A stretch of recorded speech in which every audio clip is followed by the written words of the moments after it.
it's good that you have such a great memory. Comes from being abused as a child. It's just like I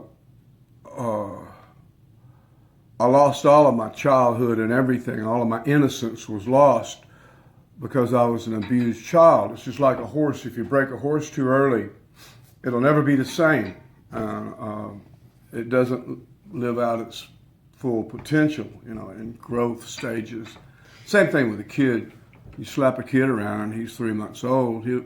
Suddenly you're aware, Do if you you're think 3 months, 3 years or whatever.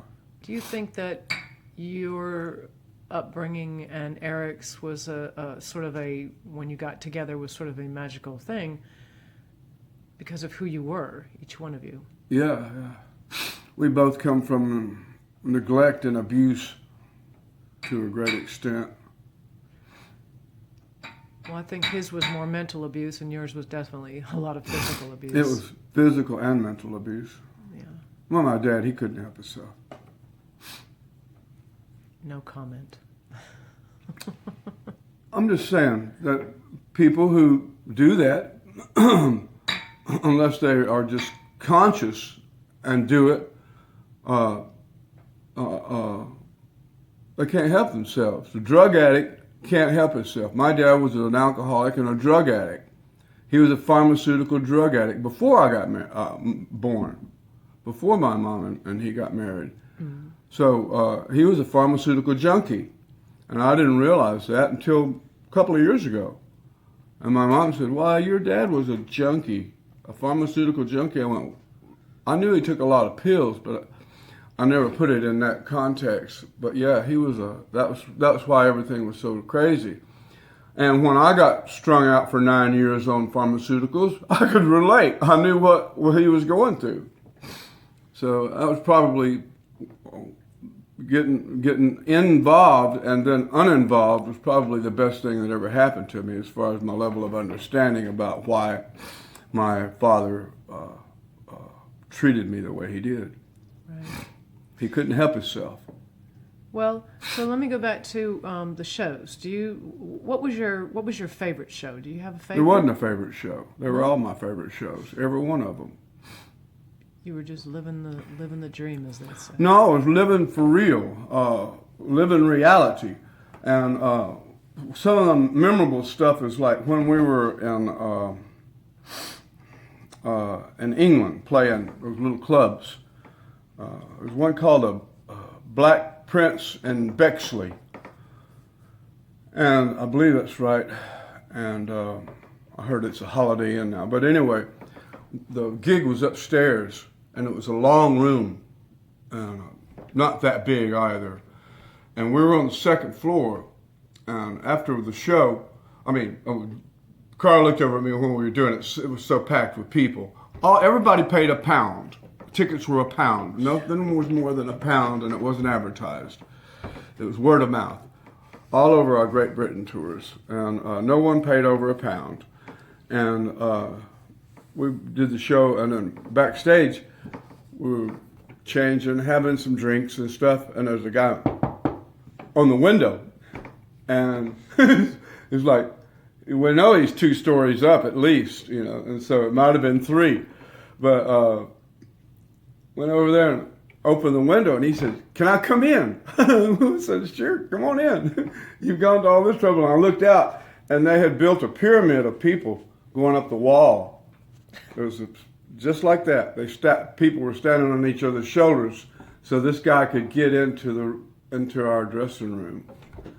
And so we let him in and gave him a few drinks. He had to go back out the way he came in, though. No. Yeah. You didn't see the show? Yeah. Oh, it was after the show. Yeah. That's very funny. You guys have a lot of groupies? Dumb question. Well, yeah. Yeah. Can't talk about all that. Too busy to do anything, though. We were just in one day, played the gig, gone the next morning. That's just how that worked, though.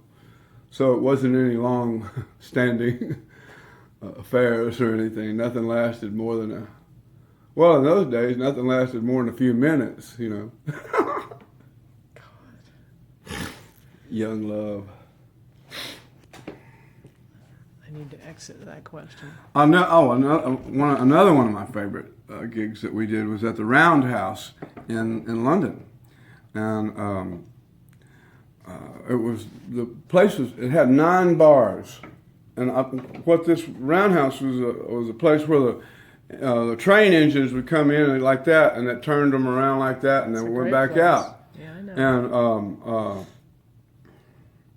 it was all hippies and skinheads. That's all the room was full of, hippies and skinheads. And there probably was 1,000 people at the show. And there was a fight got started between one of these skinheads and this long-haired hippie guy.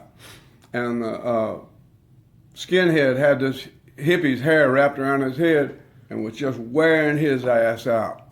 Just wearing him out. And that fight started, and the whole place broke out into a fight, and it was like a swirl of activity. And the whole place was fighting, and we were playing Let It Rain.